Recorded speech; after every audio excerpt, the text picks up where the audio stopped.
on everyone, today is time to do another review. But I'm out of ideas. Again. Don't worry though, I think I know who to call this time.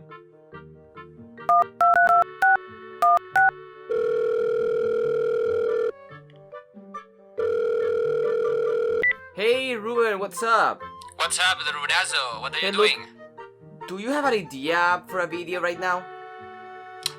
I'm sorry, but I'm already working on the other channel, managing Twitch and TikTok. Could you give me No, Ruben, I need that idea right now. But could you wait I a said bit? right now.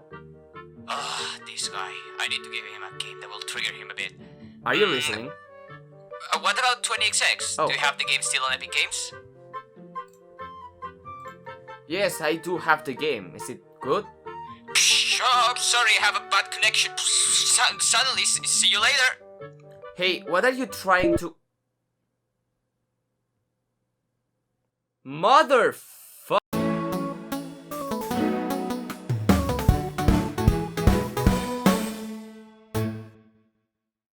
Megaman, am I right? Classic jump and shooting action. 8 broken masters through a bunch of well-built and challenging stages and memorable bosses. Don't forget the soundtrack. And Mega Man X too, although I have only played the first one and I didn't even finish it, which I have to do actually. Why I'm mentioning this? Because of this game, 20XX. Ruben still thought that this was a Mega Man-like classic game when he first saw it. Heck, he still thought that, even when I was putting it up. But then I took a closer look myself. Roguelike? Wait, this is a Mega Man-like roguelike? Okay then.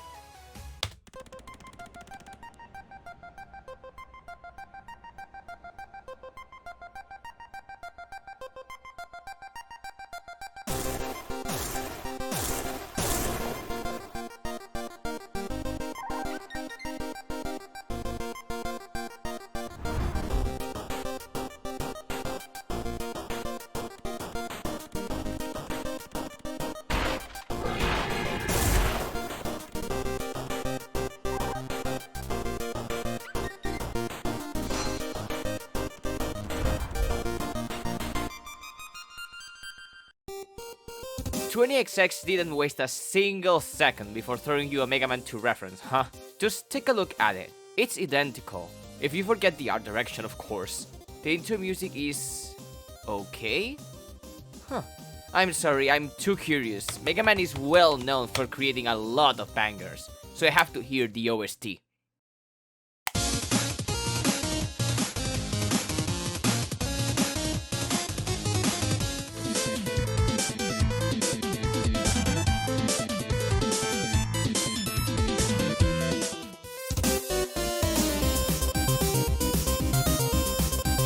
This is surprisingly disappointing. I mean, the OST is decent, but the only music I will actually listen to in repeat is Baculabs. For me, this is not a good sign. 20XX begins with a tutorial that explains the controls in a simple yet effective manner. It shows you the exact controls in each step to make sure you get the feel of them in a safe environment. But what about the stage gimmicks?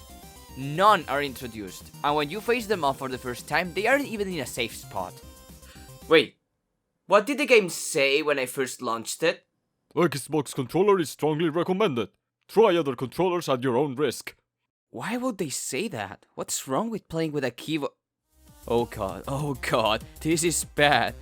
Movement goes to the arrow keys instead of WASD? A to pick up items? D to attack? Why not the mouse? Oh, so this is why, I see. I don't think this is an unpopular opinion, but why would you focus on making a game first for a controller? The priority has to be the keyboard and mouse, not the other way around. Yes, you could have a controller, but the controller is an extra. Even if you can change the layout on the settings menu, it astounds me that the devs thought this was the best default layout they could offer. You know what layout actually works?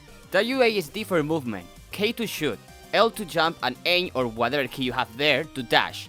J, M, and coma for the different powers, and escape for return. This layout feels already much better, especially if you play with another one on the same keyboard. Let's continue. So this hub acts more like an in-game menu, which I appreciate more, to be honest. It's small, so moving around is not bothersome.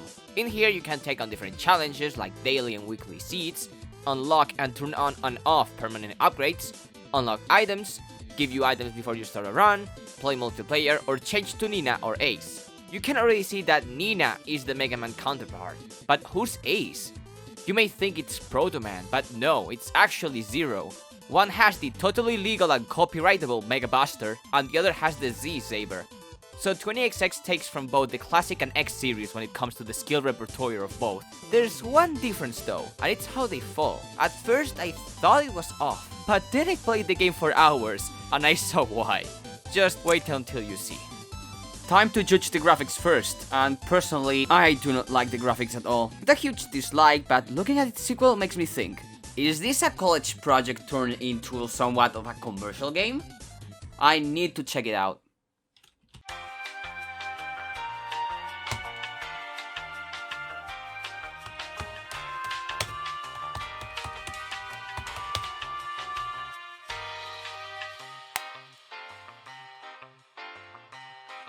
Nope. Time to start a run. And well, at first you might say, hey, each area looks unique. And you will be right, but only visually. Then there's the boss designs. Not a single one made me say, this looks good or this design is memorable at all. Their previous game, Jamestown Legend of the Lost Colony, looked already so much better. They tried the UI direction, and in the result, this happened. Unless they get a new art director, I think it's best to stick with pixel art, like 30XX did. What about animations, you might ask? Again, they tried. There's no appeal, and there's a surprising lack of squash and stretch. I'm not new Frame Plus though, but I feel the animations could have been polished further. There are some that are okay, like this one. But animations like Ace charging, for example, are plain weird. Let's talk about the gameplay.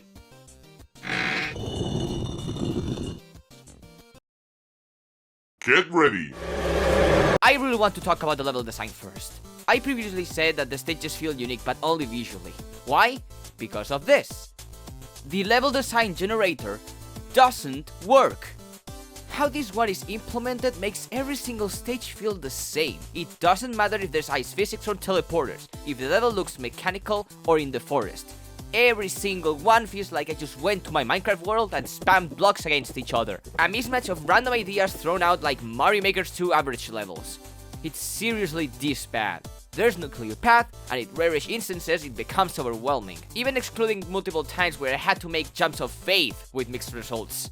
Then there's the fact that in my third playthrough, yes, my third playthrough, I already felt I played this game 1,000 times. There's a surprising lack of randomized layouts. I personally feel that one of the worst things a roguelike can do is generating a level in the first hour ever of playtime and make the player feel they already went through the same thing 1,000 times. When you give the AI the task to make new stages on the fly, you really need to make sure that the randomized aspect of the level stays within control. Overall, I'm really disappointed at the level design. But that's not the only thing, no. I have a lot more to say. The bosses? You know, the ones that should test your skills after each stage? Well...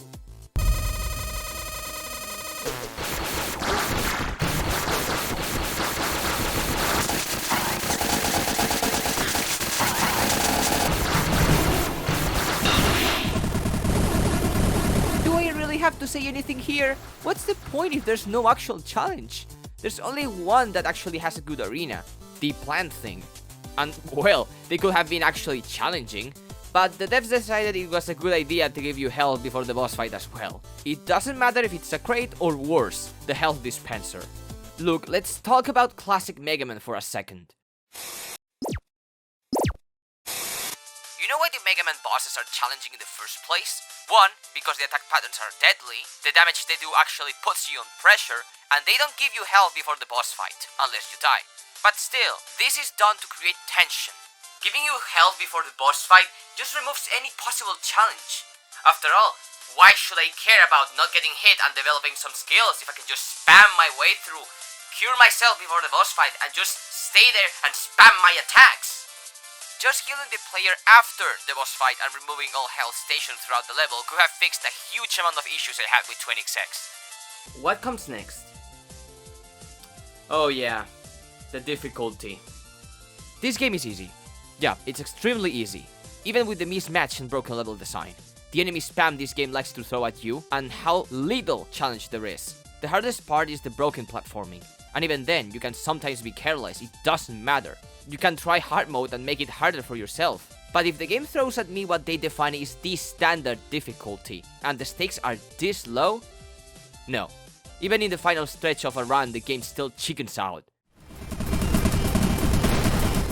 Excuse me, are you going to kill me or what? Not yet. Now? Not yet. Come over here! But, there is some good stuff here. This game might have some bad things, although it's literally 80% of the game, but there's actually some things that are good with this game as well. For example, there's multiplayer, although it's dead. But you can still host a game with someone or play couch co-op. Also, you can end the run early if you just want to collect as many soul chips as possible to unlock items faster, although there's only 3 unlockable items at any time, which I understand and appreciate. Being able to unlock tons of items at once will cut the replayability greatly, so giving a sizable amount of possible unlocks per run works in its favor. There's also a good amount of challenges, located in the top right corner. In there you can play daily and weekly runs, for example, and a lot more. And the cutscenes! I actually like them. They give the characters a bit more human properties, and it's a great addition in general.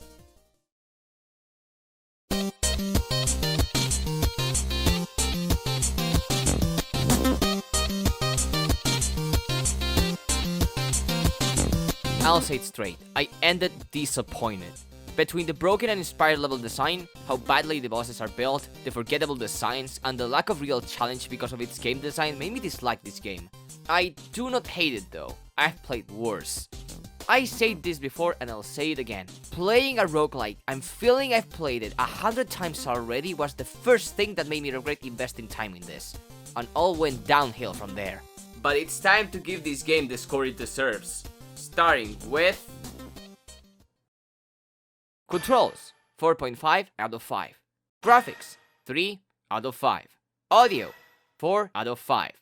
Content for the price, 3 out of 5. And finally fun, 2.5 out of 5. This gives a total score of 6.8 out of 10.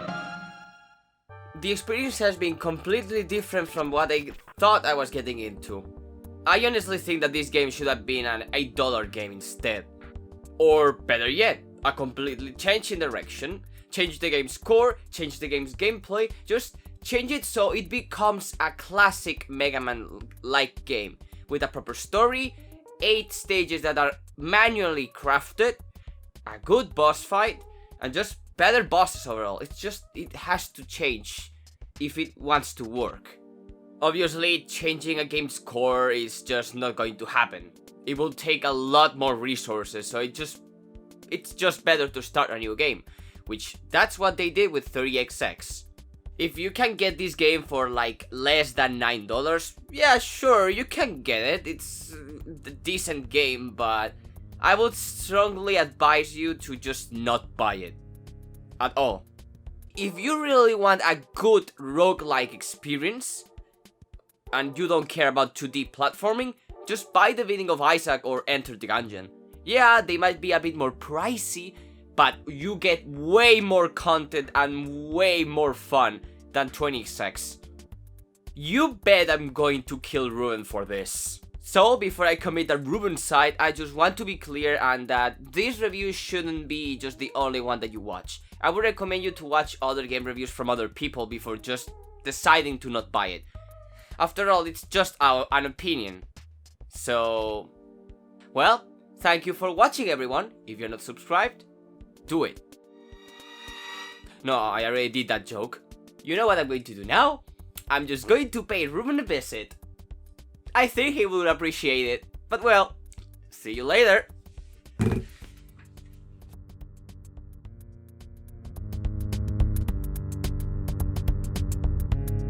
Hey Ruben, I want to talk about you something. Die! Die! Die! Die!